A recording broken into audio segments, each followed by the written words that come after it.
Welcome to lesson 10.15, the very last topic in the AP Calculus BC course. In this video, we're going to be talking about differentiating and integrating series. Let's take a look at an example. Let f of x be the function represented by the series from n equals 1 to infinity of 2x to the power of n over n cubed. Part A says write the first three terms and the general term of the series for f of x. If we're writing out the first three terms, we just have to plug in n equals 1, n equals 2, and n equals 3. So we're going to say f of x is equal to, and then we'll write out those first three terms and the general term. For our first term, if we plug in n equals 1 right here, we're going to have 2x to the power of 1, which is just 2x, over 1 cubed, or 1. Then for our second term, we'll have plus 2x squared over 2 cubed, or 8.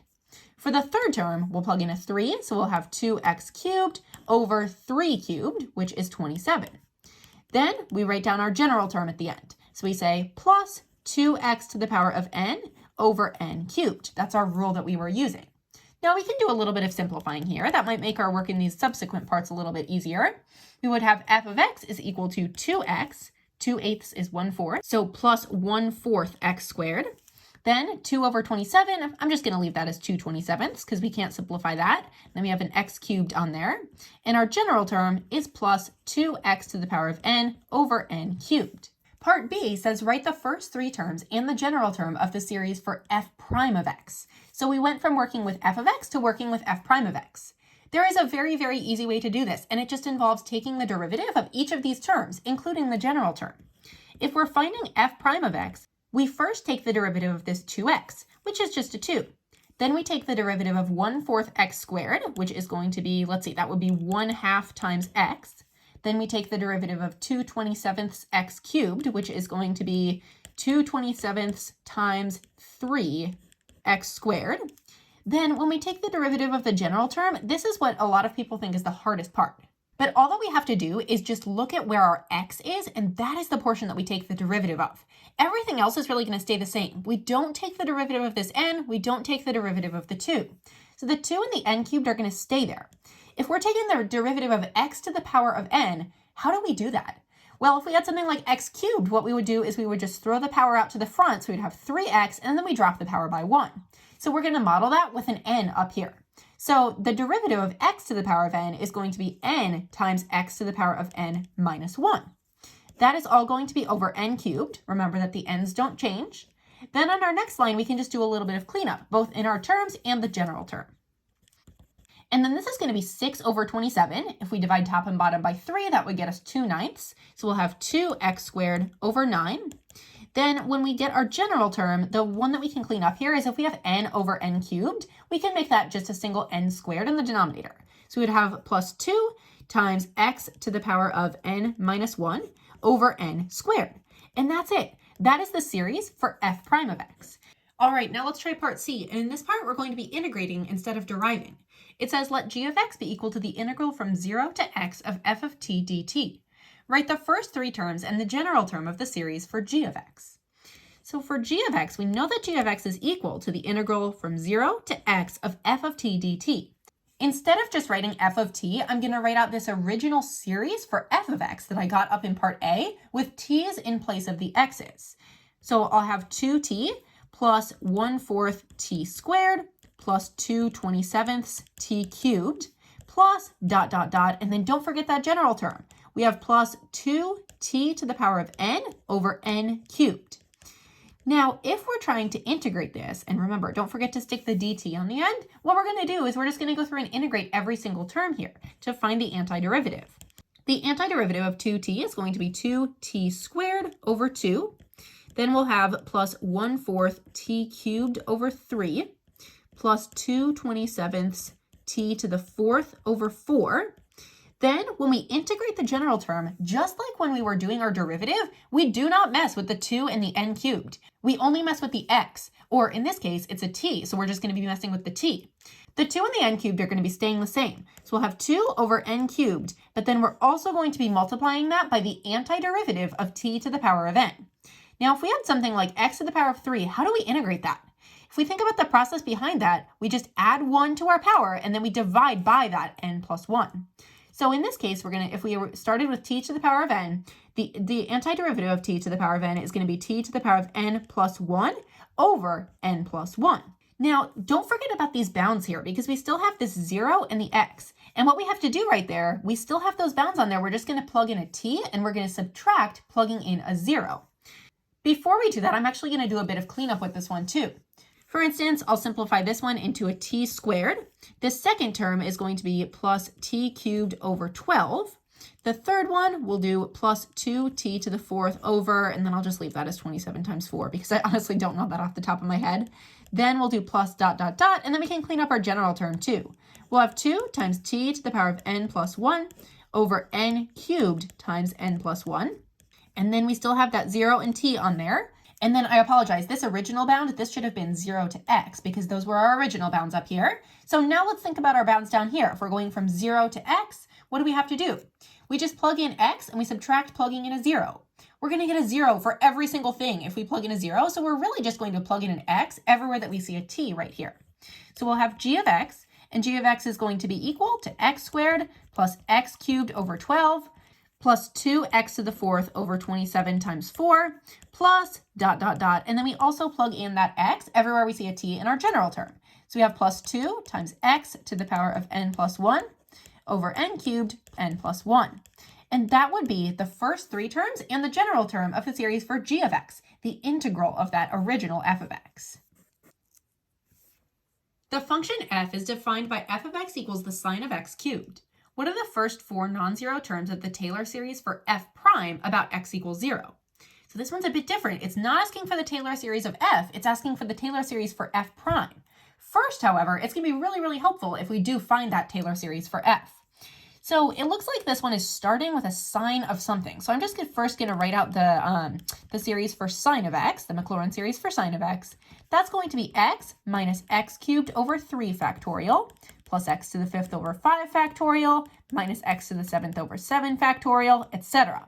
If you don't know where that one came from, I do have a separate video where we go over problems like this, where we're just plugging in something to an existing Maclaurin series. Now, since we know that f of x is equal to the sine of x cubed, what we're going to do, we know f of x equals sine of x cubed. We're just going to plug in an x cubed everywhere that we have an x in this series.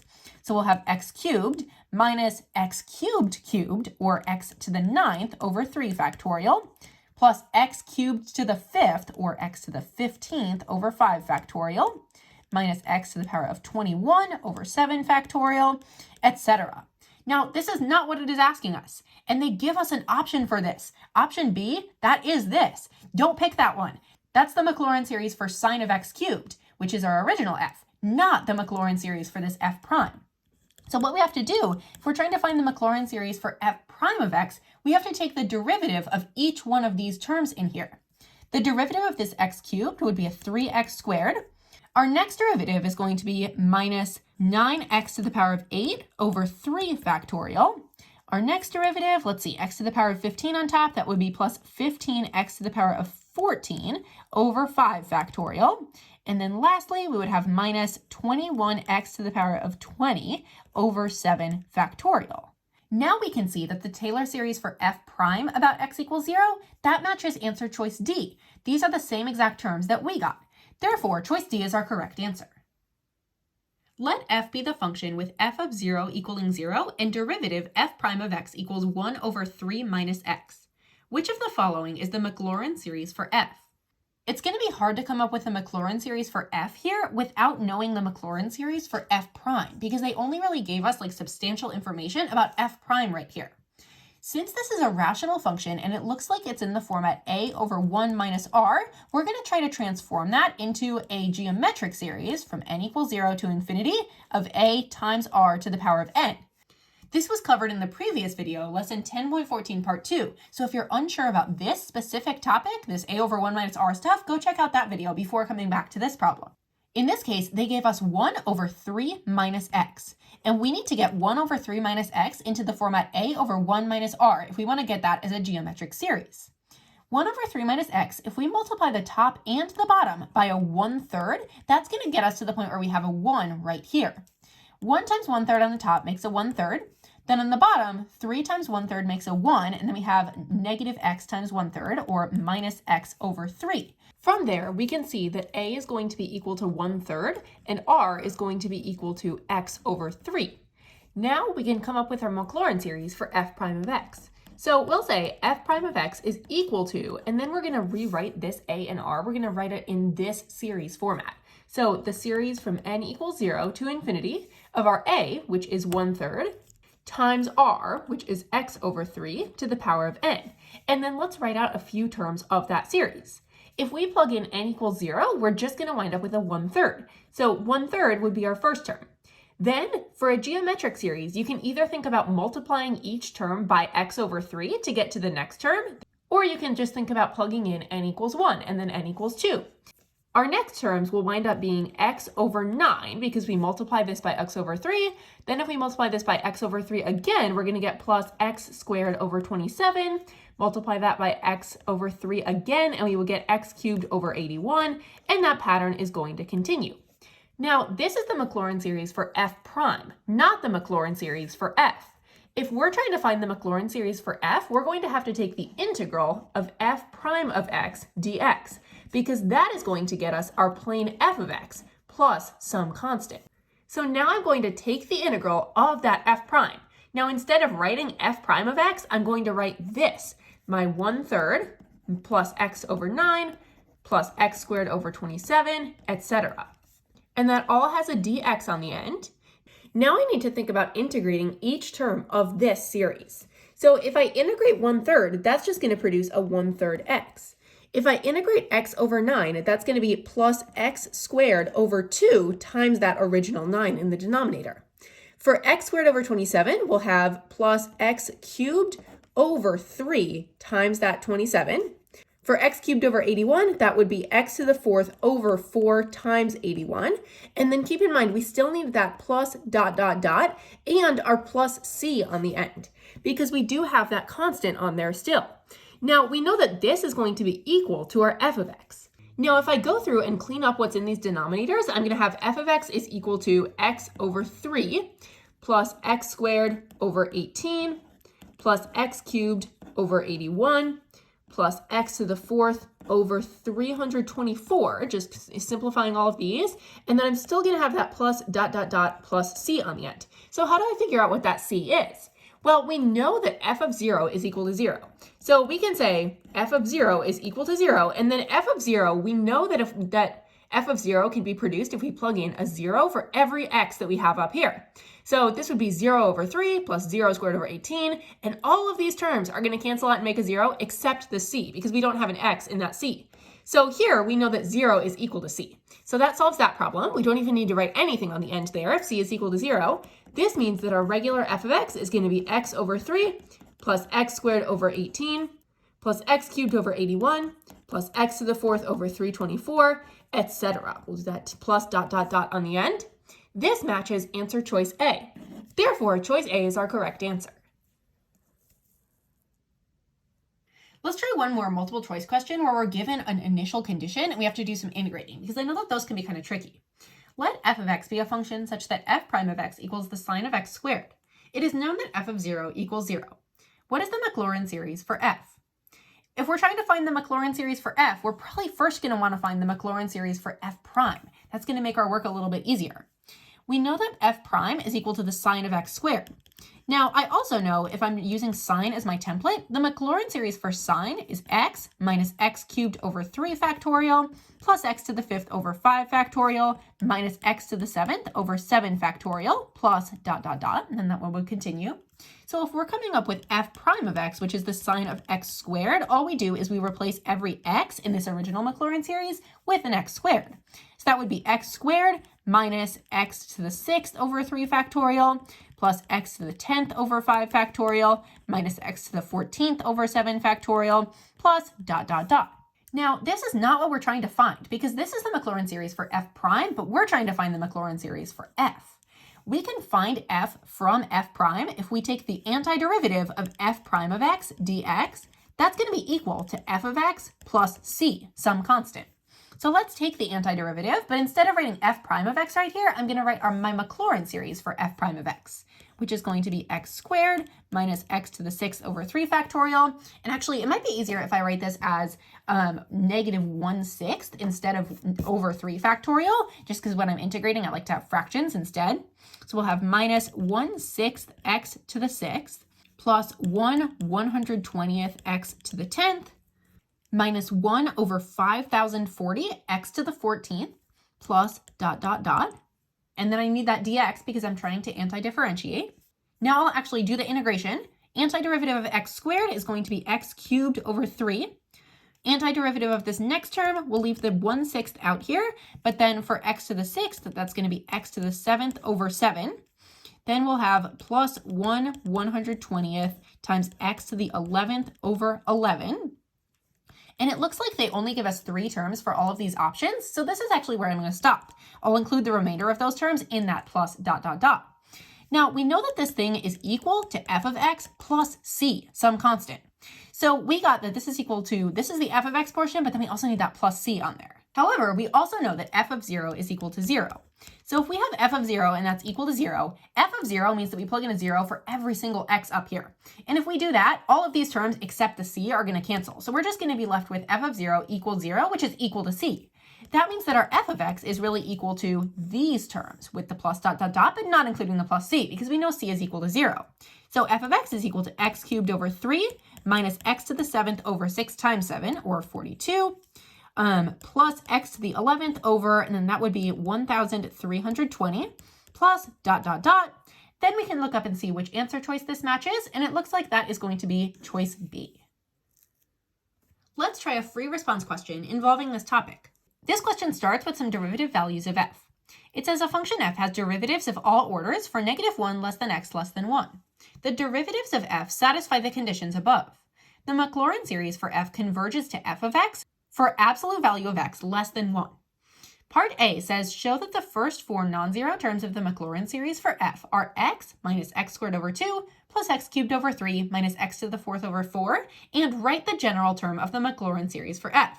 It's kind of nice that they gave us these terms because it gives us a way to check our answer. Now, how would we come up with a Maclaurin series? The way that we develop any Maclaurin series is by using that general rule of f of x is equal to f of 0 plus f prime of 0 times x plus f double prime of 0 times x squared over 2 factorial plus f triple prime of 0 times x cubed over 3 factorial, etc. In our general term there, we would have plus dot, dot, dot, plus the nth derivative of f at x equals 0 times x to the power of n over n factorial. Now, the way that we can come up with our Maclaurin series for this specific function is by finding f of 0 and f prime of 0 and f double prime and f triple prime and f quadruple prime if needed. So they gave us that f of 0 is equal to 0. That makes our work easy for that portion. We have f of 0 equals 0. We also know that f prime of 0 is equal to 1. Now, this is where it gets a little bit confusing. If we're trying to take f double prime of 0, that's where we need to follow this third rule up here. And the way that this one is written is a little bit confusing. So let's break it down. We have the n plus 1 derivative of f at x equals 0. That is equal to, and then we can apply that rule. So if we are looking for the second derivative of f, that means that we would need a 2 inside these parentheses. So n would really be equal to 1 here. So this would be equal to -1, because here n is equal to 1, -1 times the nth derivative. And in this case, the nth derivative, since n is equal to 1, that's the first derivative of f at x equals 0. So this one right up here, we know that our first derivative was equal to 1. So this is -1 times 1, or -1. We're going to follow those same patterns to find the third and fourth derivatives of f at x equals 0. For our third derivative, that means that we had to plug in a 2 for n to get this to be the third derivative at x equals 0. So we would say -2, because now n is equal to 2, times the previous derivative. Our previous derivative, we know, was -1. So -2 times -1 is equal to 2. Let's get one more just in case we need it. Our fourth derivative of f at x equals 0, that means that we would be working with n equaling 3. So we'd say -3 times our previous derivative, the third derivative, which is 2. -3 times 2 is equal to -6. Now that we have these derivatives, we can plug it into our formula for the Maclaurin series. So we would say f of x is equal to f of 0, which is 0, so I'm not even going to write that, plus f prime of 0, which is 1 times x, or just an x, plus f double prime of 0 times x squared over 2 factorial. So if we have f double prime of 0, that's negative 1, so negative x squared over 2 factorial, minus x squared over 2 factorial. For f triple prime of 0, that's equal to 2, so we have plus 2x cubed over 3 factorial. Our fourth derivative of x equals 0 is negative 6, so we'll do minus 6x to the fourth over 4 factorial. And then we still don't know what our general term is. So for now, I'm just going to do a plus dot dot dot, but it might be more evident what our general term is once we do a little bit of cleanup, because then we can maybe see some patterns. So we'll say f of x equals x minus x squared over 2, because 2 factorial is just 2, plus 3 factorial down here is 3 times 2 times 1, or 6. 2/6 is 1/3, so this is really plus x cubed over 3. This next one is going to be minus x to the fourth over 4, because 6 over 24 also makes a 4. Now, just by looking at this, we can kind of see what our general term is going to be. It's alternating, which means that we need to have a negative 1 to the power of n in there. And then since the power always corresponds with which term we're at, for instance, our power is 1 for n equals 1, our first term, power is 2 for n equals 2, our second term, we're just going to do an x to the power of n on here. And that's all going to be over just the n. Because, for instance, when we are at this term, x squared over 2, we have x to the power of 2 over 2. Then we have x to the power of 3 over 3. Now, the thing that's a little tricky with this one is we have negative 1 to the power of n. If we had it like this and we had negative 1 to the power of n, then for our first term, because this first term is assuming that we are starting at n equals 1, we would then have a negative in front of that one. But we don't. This is a positive. The way we can change that is we can say negative 1 to the power of n plus 1, because then when n equals 1, we would have negative 1 squared, which makes it positive. But then when we get to n equals 2, and negative 1 to the power of 2 plus 1 is negative 3, which makes this term negative. So that one is going to make it alternate in the way that we want it to. So now I'm just going to write out a statement that says these are my first 4 terms, and this is my general term. Now there are 2 additional pieces of information that I want to stick onto the general term. The first one is that we are starting at n equals 1. So I'll say starting at n equals 1. And then we also know that the Maclaurin series for f converges to f of x only for absolute value of x less than 1. So I'm also going to specify that. So I'll say starting at n equals 1, comma, for absolute value of x being less than 1. That would be my answer for part A. We're going to skip part B for now, but we will do part C. Write the first 4 non-zero terms and the general term of the Maclaurin series for g of x equals the integral from 0 to x of f of t dt. This is where we're incorporating some of our new skills with integrating. So let's take a look. If we are trying to find g of x, and that is equal to the integral from 0 to x of f of t dt, what I'm going to do is I'm going to write f of t, or this, with t's instead of x's, in place of my f of t. So that's equal to the integral from 0 to x of t minus t squared over 2 plus t cubed over 3 minus t to the fourth over 4. So we have plus dot dot dot, and then for my general term, let's see, it was originally negative 1 to the power of n plus 1. Then I just swap out the x with a t, so we have t to the power of n over n. Then we stick a dt on the end here because we are trying to integrate with respect to t. Now my next step is going to be to antidifferentiate each of these terms. The antiderivative of a t is going to be t squared over 2. The antiderivative of negative t squared over 2 is going to be negative t cubed over 3 times that 2. So we're keeping that original 2 down there. Then we have plus t to the fourth over 4 times that existing 3 in our denominator, minus t to the fifth over 5 times that existing 4. Then we also need to integrate the general term. And remember, when we are taking the integral or the derivative of a general term, do not mess with anything that is not the x or what is in place of the x right here. The negative 1 to the power of n plus 1, that stays exactly the same in the general term. The n stays exactly the same in the general term. It's this t to the power of n that we are going to be messing with. If we take the integral of an x to the power of n, or you could think about it as a t to the power of n, that's going to wind up being t to the power of n plus 1 over that n plus 1. Now this would be the antiderivative. And then we have to evaluate that antiderivative at 0 and x, because those were our original bounds that we had on here. This means that we have to go through and plug in x and then subtract plugging in a 0 for every t in here. If we plug in a 0 for every single t in here, that is not going to do a lot. It's just going to produce a 0. So really what we're doing is we're just subbing in an x everywhere that we see a t. So I'm going to rewrite this with x's in place of t's. This would be my response. And if I want to be really thorough, I can say these are the first 4 non-zero terms, and this is my general term.